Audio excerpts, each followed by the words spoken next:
Hey guys, in today's video, I'm going in depth as to how I went from a broke lost teen to generating hundreds of millions of pounds for my clients through direct sales. Before we dive into it, I've actually just launched a free community where I share insights after being in the sales space for over a decade and answer any questions you might have.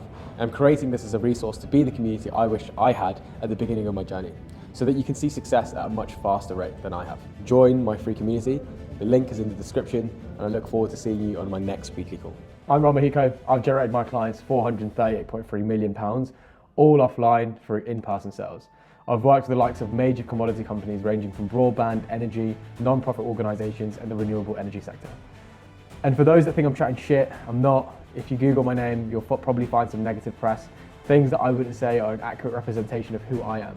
This is exactly why I'm transparently documenting through my personal brand that I'm a legitimate business owner. There's a reason why I live the life that I live. There's a reason why I've been able to break every single record in any industry for any client that I've ever worked with. And I want to be the living proof that it doesn't matter what odds you're stacked with and any forms of adversity that life throws your way, you can project and create the life that you want. There's no excuses. So here's what I'm going to be covering today. My story as to how I went from a lost, broke teenager to generating £438.3 million for my clients across several industries through in-person sales. Key pivotal moments that changed me, lessons that I've learned, and I guess my next phase as an entrepreneur. Before we get into it, follow me on Instagram for insights around sales, personal development, and lessons I've learned after generating £438.3 million for my clients. So my origin story, where it all started, I guess. So I was born in the UK, I'm Filipino. I grew up in a small town outside of London called Ascot. I come from humble beginnings, just a normal guy with no generational wealth. My mum was in healthcare, my dad was a gardener. My mum was 37 years old when she had me. As the breadwinner of the family at this point in her career, she didn't have time to look after the newborn child. So as soon as I got a passport really, my mum shipped me back to the Philippines and I was raised by my grandparents and my aunties. This isn't a sob story, by the way. It's far from it actually. At the age of 5 years old, my mum called me. I still remember picking up the brick phone back then and being so excited because my mum and dad had just said that I could move back to the UK and go to school there. That was the first time breaking outside my comfort zone for two reasons. Number one, I didn't know how to speak English. Number two, leaving everyone that I knew, my family, my friends, to go move to a new country with, to be honest, two strangers that I didn't even know. It's pretty crazy to think about my parents that way, but I genuinely felt like I was adopted. I was thrown in the deep end. I had no choice but to grow. A couple of years later, I was settled in school. Bit of a troublemaker, but I wasn't a bad child. I wasn't naughty. I was just a little bit cheeky sometimes. And I guess fast forwarding over to 17 years old, obviously coming from an Asian background, the belief system that was ingrained into me from such a young age was, in order to become successful, you have to go to school, you have to get good grades, go to university, and then magically find your dream job, and then work your way up. However, life didn't move me that way, to be honest. I fell into online sales. I was buying and selling old records, classical music online through eBay, buying thousands of vinyls, refurbishing, cleaning, repackaging, and then reselling them online. I made some pretty good money. At the age of 17, I was making close to £1,000 pretty much most weeks, okay, and that was my first taste of entrepreneurship. From the money that I'd saved up, I ended up flying back to the Philippines, traveling Asia, having a great time with my family, my friends, and spending all the money that I had.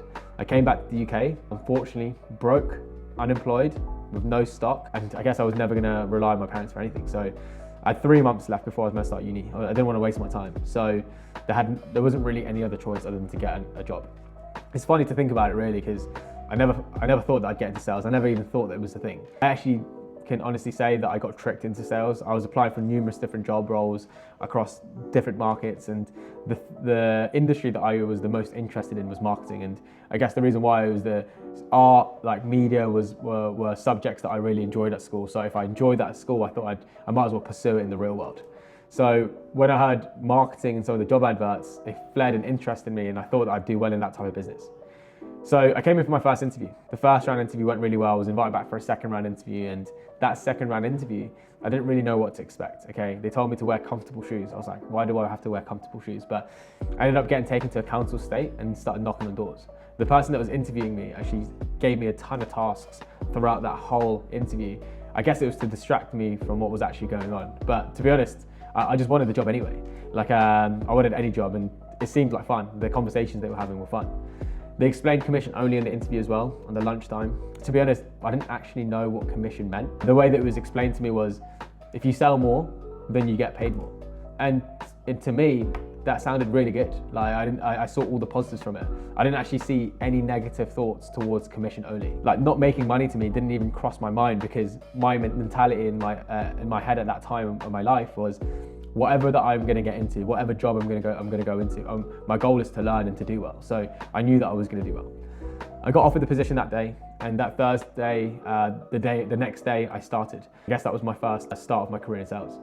I struggled with anything that you would struggle with in sales. So I struggled with opening and speaking to strangers. Learning the pitch was horrible. Okay, I felt like a robot. Getting customers to make a decision on the spot, like the hours. I remember arriving at the office at 8 a.m. and leaving the office at 8 p.m. Monday to Saturday. It was definitely not something that I was used to, but I loved it. After 3 days of starting in the company, they asked me to go on a business trip. They made me feel really special. I felt like one of the chosen ones. I later found out that day that the only reason why I was invited was just because I could drive. I got offered a position on a Wednesday. I went on a business trip on a Sunday, and I was driving 4 strangers over to a new city that I'd never been in. All of it was completely out of my comfort zone. We arrived in the travel lodge that was booked. I'd been driving for like 3 hours with some random strangers, and then the team leader asked me if, like, as I was about to unpack my boot, hey man, can you and this girl who started at the same time as me, can you just hang back in the car for just like half an hour? I was a little bit confused, and then I later found out that day that the team leader that booked the hotel had only booked 1 room, and there was 5 of us. So we all ended up staying in that 1 room. It was a bunk bedroom. I was staying in the bottom bunk with another person that I'd never met before, and then the team leader was in the top bunk with a girl which I found really weird anyway, and then another person was asleep on the floor. And to be honest, I have no idea why I stayed around. I guess the only reason why I stayed was because I didn't want to leave these random people in the middle of nowhere, especially in the motorway. Like, how are they gonna get home? That was the only reason why I stayed around for the whole week, because I felt bad that I was ditching these guys for a whole week. How would they get into the office? How would they get to the territory, and so on and so forth? That first week was the biggest eye-opener for me, and the reason why is because I got to meet some business mentors over in Leicester that was running that office, and they'd introduced me to a book called How to Win Friends and Influence People. I guess that was what instigated personal development for me and changed my life. After 10 days, I got promoted into a leadership position in that company, and to be honest, I have no idea why they promoted me. I've been in the company for 10 days. I didn't even know how to lead people. I didn't even know half of the theories that they were teaching me, but there was only one thing that I was able to do, and that was to sell. Okay, I managed to do 20 sales that week, which was better than anyone had ever done in that company before, which gave me my belief system that I could really continue with this business. So my first year in sales, I progressed to a leadership position within 10 days. Like I mentioned, I have no idea why they even progressed me into a leadership position, because I didn't even know how to lead people, train people. I've never had that sort of experience in my life. Didn't even know any of their training manuals. The only thing that I had was the fact that I was just super keen. I wanted to learn how to do sales, and I'd done like 20 sales, charity donations in the first week. But yeah, they promoted me anyway, and I'm pretty glad they did. As I said, that was what gave me the opportunity to start really understanding self-development, and that was really what I was brought into. Was it the sales or in-person sales or stopping people on a high street? Was that the thing that got me into it? I think it was just more the self-development, the morning meetings, the opportunity to network and speak to people that were just way further ahead of me. After 6 months, I ended up managing a team of 15 guys, and then I helped expand the business to 3 different locations. Got promoted into a senior director position after 12 months. I was in the top 5 sales reps of the UK throughout that whole time, and to be honest, my priorities weren't even straight. I was 20 years old, turning 21. I was having a good time, just enjoying myself. I lived in Liverpool. Liverpool was one of my uni options anyway, for the wrong reasons, and yeah, I had a good time. But even though I'd overcommitted for a whole year in this industry, I wouldn't say that my goal was to progress into a management position. I wouldn't say that this was my dream job. It was just the fact that I was just having fun, learning new skills and moving forward. And I wouldn't say that I had a clear agenda or clear goals or vision, but it was just a hunger to be the best at whatever I was doing each day. I just went with the flow. Moving forward to opening up my first sales company. It's funny to say that, because at 21 years old, I think the best thing about getting into sales is you can give a 21-year-old kid your own opportunity to run your own sales company. But I think that's the worst part about the business as well. I remember opening up my first sales company. I opened up with 11 guys, so 11 people. I somehow managed to convince 11 people to move from their current cities, their current life. Some of them had boyfriends, some of them had girlfriends, and they moved their whole life. It was only from Nottingham to Sheffield anyway, but they moved an hour up the road, okay, to help me open up my business. It just goes to show like how unprepared I was, or how undeveloped I was as a business person. We moved to a new market, we moved to a new city, we didn't even have accommodation, we didn't even have an office space. We were literally working from a coffee shop for my first 3 weeks of running an office. All of us were in I think half the team was in an Airbnb, and half the team were in hotels, spending for 2 weeks, like loads of money for no reason. We went on from selling charities, so charity subscriptions, to selling credit cards, which is a completely different market, a completely different style as well. So before you know it, yeah, I went from 11 guys to 3 guys after 3 weeks. So I had no choice but to step up and take ownership and lead from the front. So the only way that I've ever seen life, the only way that I've led teams is just by going in there, into the thick of it, into the front line and showing people how to do it. And 3 months later, we had 21 reps in the field, sales guys in the field. I was out of the field focusing on recruitment. We ended up driving that team to the #1 office in the UK, selling credit cards, making 11 grand per week. But like everything, complacency gets the best of us, and it definitely killed me off at that point in my career. 21 years old, as I said, I wouldn't say that was a regret, but I ended up getting up with a girl, had a girlfriend. I bought a ridiculously expensive penthouse for no reason. I got comfortable in my surroundings and I lost momentum. I stopped educating myself, I started living for the weekends, and my business started to plateau. And the funny thing is, it looked like I was living the dream life on social media, but in reality, I got lost in the sauce. I went from making 11 grand a week to 5 grand a week, and I lost belief, okay? I lost my top players, I lost my credibility, and I guess my business started to go down a downward spiral. And yeah, there's no such thing as business problems, only personal problems that manifest into your business. So the next thing I'm going to talk about is the comeback. So I shut down my company in 2018 after running that business for 2 years. Went back to phase 1, which is just doing in-person sales. So in pop-up stands, stopping people on a high street. I was couch surfing at my friend's house, rebuilding myself. And my first 3 months went really well. So I went back into solo sales with no responsibilities, no expenses, just all on me. And I was making $1 grand every single week. I developed a small team with a ton of potential that I was really excited about. And then in Jan 2019, I lost everything again. So every single person that I was excited about ended up quitting on me. So I guess I made a promise to myself. And this is the time where I realized, like, I'd been in the industry now for 4 years, and I just looked at the lifestyle that I was living. I looked at who I was around. I looked at the job that I was doing. I was doing field sales. I was looking at people that started in the industry at the same time as me, and they were way further ahead of me. And I just asked myself, like, is this actually the right vehicle for me to succeed? Is this the right vehicle for me to do well? But there was examples of people that were doing really well. And I guess that was it. And the thoughts of quitting and leaving the industry definitely were a light at that point in my career. So February 2019, I remember going to like a director's conference, and I looked around the room and there was people that I'd even trained or given advice to that were just way further ahead of me. And I looked around the room, and I'm gonna be honest, I was in the worst situation out of every single person there, okay? I had probably the least amount of money banked, okay? I had one person in my team, okay? I was doing sales again, and I'd been in the business for 4 years. After a couple drinks in that networking event in the evening, I remember there was a business consultant that I used to network with all the time, and I tried to get a bit of his time to ask him questions, and he was actually ignoring me the whole night. And then once I got round to it, he was like, "Oh, there you are, Ro." And I remember still to this day, the one line that I guess changed my whole premise, okay, and changed my outlook and the way that I attack things. And he said this one line and changed my whole trajectory, and it was, "You used to be a superstar." He was like, "Where have you been? You used to be a superstar."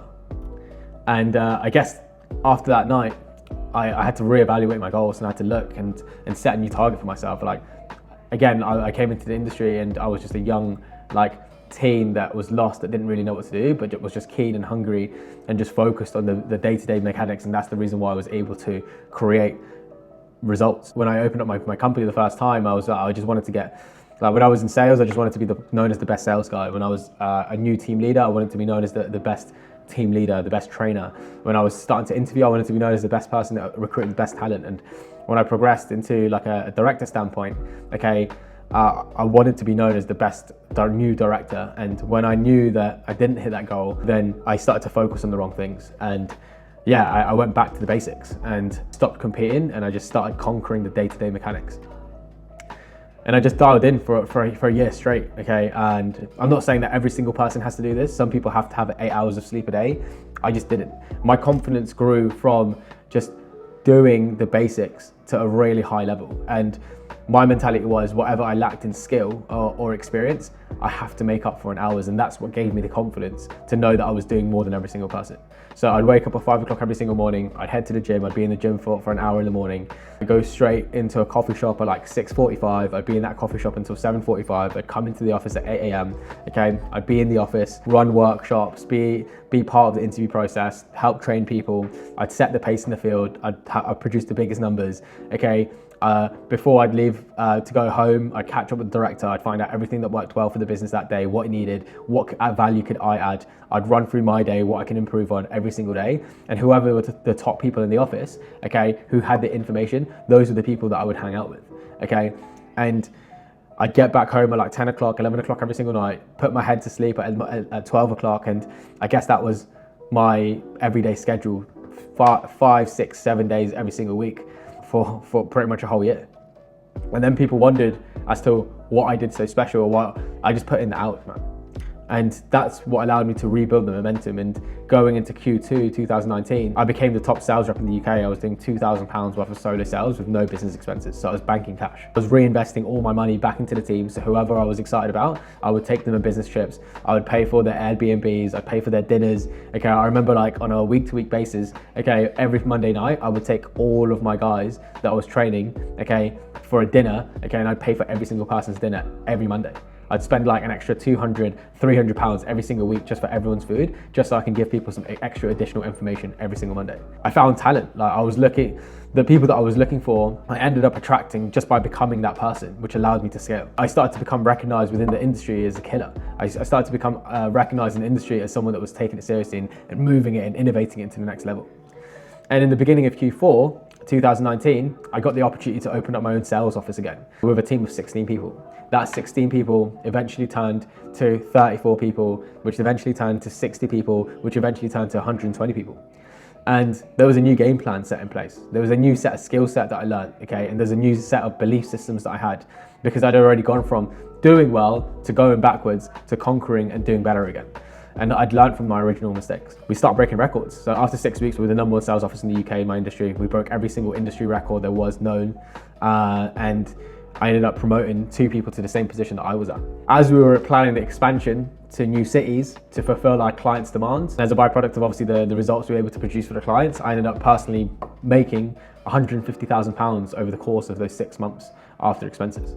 I lived a pretty low-key lifestyle at that point in my life. I had like a very average apartment. I lived a 10-minute walk away from the office, so I didn't have to travel far. The only big expenses I had on a week-to-week basis were literally reinvesting everything back into the people that I was training. And I guess 2020 was the year that changed it all. I genuinely believed that my shit didn't stink in 2019 to 2020. I believed that nothing could really get in my way. It was so funny. I remember I was walking home and I was on the phone to one of the senior partners that I consult now. I said to her, I was like, look, we're about to go on a massive run. I was like, there's no one that's been able to achieve what we've been able to achieve in the last 6 months. I was like, nothing can touch us. I honestly believe that anything can come in front of us, any obstacle, and we've got so much momentum that we'll just shatter straight through it. And then, obviously, COVID happened. So, yeah, I felt like we ended up having to go on Zoom calls to touch base with the guys. I think we had just under 40 guys going into the lockdown, so 40 sales reps. And then we had to interact and speak to those 40 sales reps on Zoom calls every single day. As I said, they didn't actually have a product to sell. It was commission only. I had like sales reps in my team that had kids and like mortgages to pay, and they were on commission only. So I had to like fork out cash to pay for those guys' lifestyles, because I felt like I owed it to those people, because I sold them this opportunity, that this was the best opportunity there is possible in the market right now. And now they didn't have an opportunity to make money. But because we did well, okay, and because we looked after the sales reps throughout that time, throughout that first lockdown, we actually came out of that lockdown with just under 120 sales reps. But the problem was, all of the team members specialized in pop-up event selling. Everyone was an expert in stopping people on high streets or shopping centers or malls, okay, and engaging with a customer and selling on the spot. Now we had to move and change everyone onto door-to-door sales. We went from marketing and selling charity subscriptions to now going on to door-to-door sales, selling internet products. It was a bit of a shambles, to be honest. It was a bit of a nightmare. And the reason why is because even though I had 30 sales trainers, none of them could train the job that they were about to do. So we had to tactically, I guess, organize it. So I picked like the top 10 people. I went out in the field myself And after 3 weeks, we lost a ton of people. And then 3 weeks after that, we were running the #1 office in the UK again. Yeah, it was a bit of a nightmare, to be honest, but we made out of it, and we still had a ton of momentum straight after the first lockdown. And then what happened was there was another lockdown that happened. We paused activity again for another couple of months. And yeah, we went from 120 sales reps, 3 managers, 5 campaign managers, on track for promotion to 2 managers and 4 team leaders on doing door-to-door. So we went from literally 120 people to 6 people. So it was a bit of a kick in the teeth, to be fair, knowing that the past 2 years of hard work had all been shattered just because of obviously a lockdown. And but at the end of the day, it was what it was. It was the situation we were in. The only difference between people that are successful is there's a reason why they're successful. There's a reason why they're in a certain position. There's a reason why I got to that point in my life. It wasn't because of the situation. It wasn't because of the people around me. It was just because of the person I became. So I still had so much confidence, okay, and I knew, okay, that I could grow it from there. And yeah, from coming out of the lockdown from March, okay, 2021 to July 2021, we grew it from 6 people to 80 people. We went from minus £2,000 a week because obviously, even though we couldn't operate and we couldn't sell, business expenses were still clear, was still there. So obviously I was losing money on a week-to-week basis for about 3 months. And then so we went from minus £2,000 a week to 18 grand a week during this period. So by July 2021, the business was making £18,000 every single week. And I guess the key principles was building the right team and creating the right narrative of a collective vision that everyone can strive towards it. And the only job that I had was, if I was going to build this picture, this narrative of where we were going to go as a company, okay, it was my responsibility to hold every single person accountable to get to that goal. And it wasn't my goal, it was our goal as a team together. I guess the breakthrough year was 2021. So 2021, we managed to expand to 3 different cities, Cardiff being one of them. I trained and consulted 4 people to become business owners and eventually consulted them across their journey. That was the year that I started to become, I'll be seen as an industry expert.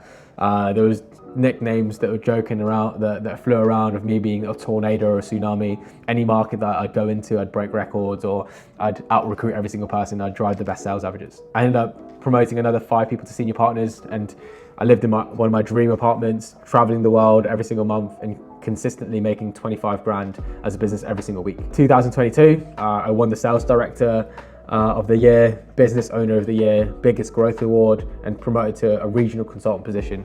And the organization was generating over £60,000 a week. And at the time I was consulting 6 business owners as well. With regards to the breakthrough, one of my goals throughout my whole life was always to move back down south, the south of England, and there was no other real city that excited me other than London. So the privilege about working in sales is you can work and live where you want because there's always a demand for your services. The only unfortunate thing was, as we moved to London, that was actually the time where the Queen had just passed away. None of the clients wanted to be active selling for 2 weeks that we were working with, because at the time we were working with non-profit organizations and charities doing subscriptions for them.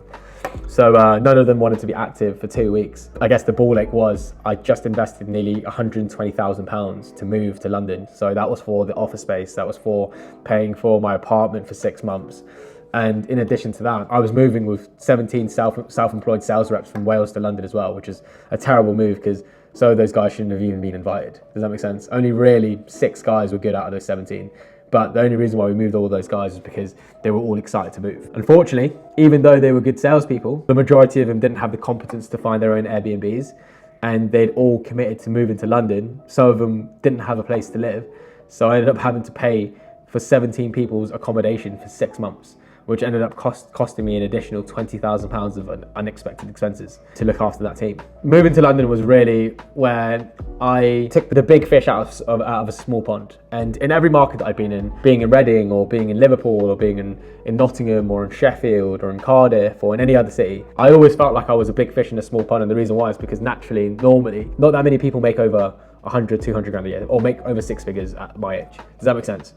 But then when I moved to London, the reality sunk in and I realized that I wasn't really anyone yet. Does that make sense? I needed to build myself, and in London was really where I started to learn how to actually run a business. Okay, this was a pivotal moment that made me realize that when I moved to London and I didn't have a client for 2 weeks, That meant that the clients that I was working didn't have a stable cash flow for my business. When I moved to London, I remember I'd run a meeting for my sales guys for no reason actually, because none of them were going to the field or doing sales. Okay, they'd leave the office at like 11 o'clock. Okay, just for like a free workshop. From 11 o'clock all the way up to like 8, 9 o'clock, I was literally outreaching 100 businesses on LinkedIn every single day, just pitching my marketing services. I did that for literally 2 weeks straight. I was literally pulling my hair out of my head. And then I ended up landing one of the largest, fastest growing UK broadband companies with the biggest budget. We went from 20 grand a week as an organization to £57,000 a week from this new client with a team of that we'd grown to to 60 self-employed sales reps within 6 weeks. Okay, so we went from 17 sales reps. I'm pretty sure I got rid of like 10 of them because they weren't doing well. Okay, and I just didn't like them, okay? And then we went from really focusing and hammering down on this product. Within 6 weeks, we grew that from 25 grand as an organization to 57,000 pounds as an organization. And then we ended up breaking every single record. And I was leveraged, dialed in hiring and fulfillment systems, trained elite talent. And I didn't have to knock a single door for 2 years at this point. The next part is a bit of a touchy subject actually, and it's I've never really gone into that much detail about it, but this is what happened in this part of my career, and it was the Wolf of Wales.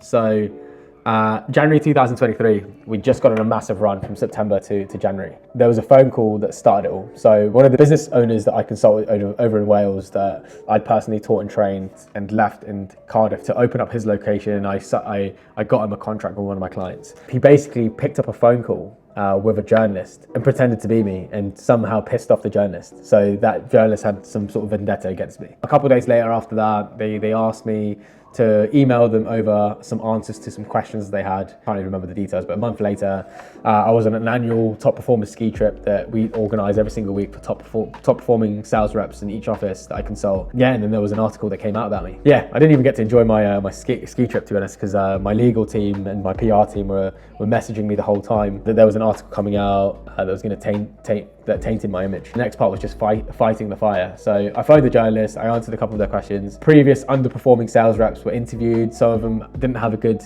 time working within the sales office that I was running at the time. Obviously, I was hiring and recruiting sales reps on behalf of clients, and they thought that they were working for me instead of being self-employed. And again, I'll put my hands up, like I was inexperienced at that time in my life. My dominant skill, okay, were building sales teams, doing sales and training people to do sales. Does that make sense? Like all of the infrastructural stuff in the back end, I didn't have that much experience in, and maybe that's my fault. I should have educated myself and prepared myself more for that. But an average person in my industry would run a team of maybe 15 to 20 guys. So they wouldn't even need to do that, and there wouldn't be that much admin to deal with. I never really ran an office less than like 30, 40, 50 guys. So there might have been some times where people did slip through the cracks, okay? And like some people might have not had a good experience. But I'm gonna be honest, my only thought process ever whilst running a sales business or training sales reps was just to spend time with sales reps that wanted to do well. My philosophy and mentality, I guess then, was to not try and teach people that were average to become good. Okay, my goal was just to turn people that were good to become great. That was my main philosophy, and maybe that's where I went wrong. And I honestly believe that I always had the purest intention at heart. Like I always wanted to provide people the right opportunity, but obviously not everybody was going to do it. And maybe there are some things that I could have done better, but I always had good intentions for anyone that worked for me. The articles came out at the end of February 2023. I hadn't really felt doubt in a long time. The reason why is because I had so much momentum throughout my career at that point, and we were obviously making loads of money, we were having loads of fun. A lot of my personal goals I was starting to hit. I trained nearly 10 people now to progress into director positions, which most people in my industry would never even do or do half of. And I remember when the articles came out and I was reading it and I was thinking, is that really what people think of what I do? I never really saw my business in that sort of light, and I started to think twice about the business that I was running. No one had grown at the rate and did what I've done within my industry, and I guess this was the price to pay. And when you start winning and when you start doing well, people start to drag you down, and that was my first glimpse of that situation. However, I didn't let this affect my business long term. Short term, obviously, I was pretty bummed out. Long term, as I'm still to do this day growing my team and serving my clients, I wasn't ever going to really affect that, but it was a bit of a shock to the system. So I guess I just had to drop my ego. I chose to learn and reinvent the systems with regards to like staff retention, to give the guys the best experience. possible for sales rep that come into the business. I reinvested profits into the business and introduced a new compensation plan that gives the people an option as to whether to be on a commission based only or salary based. And this was never done before in my industry. We've revamped the recruitment process, focused on training and growth, and adapted the working hours. We manage dealing with responsibilities as well. Facing reality, after taking these constructive criticism from the press in making these changes with the aim of making the experience better for the sales reps, it's actually done the complete opposite. To be transparent, the business growth is not the same as it was before. Okay, I've come to a realization that there are elements of complacency that happens to door-to-door salespeople or in-person salespeople when they're left to their own devices with a salary. And it's not the traditional 9 to 5. Like that's the one thing you need to, I guess, get out of. A field sales position is very different to a traditional 9 to 5 where there's a supervisor micromanaging you and making sure that you're doing your job properly. Okay, when you're doing field sales or in-person sales, you have to be self-driven. Like it's an independent role. You have to be a savage to thrive in a sales environment. As a true business owner, the idea is to make data-driven decisions that are not based on opinions or statements, but from facts and figures. I guess the biggest mistake that I've made in the last 12 months is listening to the wrong opinions from people that have not created success in the industry that I've found success in and I've broken records in. And maybe I really was a savage, and I don't regret that. I just needed to understand that not everybody was wired the same way and to not bring those types of people within the business. You can't save people that don't want to be saved. And I guess my philosophy was always to help anyone, no matter what background, no matter what situation, okay? As long as they were driven and and wanted to be open-minded enough to try this, my only goal was to help those people to do well. But some people just didn't want to do it. It's not built for the majority of people. I just want to wrap up this video with a quote that really resonated with me in the beginning of my journey. And it's the key to a better life is you. If you've gotten this far into the video, I appreciate your time and I hope that my stories inspired you to be the best version of yourself. If you haven't done so already, join my free community. The link is in the description and I look forward to seeing you on my next weekly call. Take care and peace out.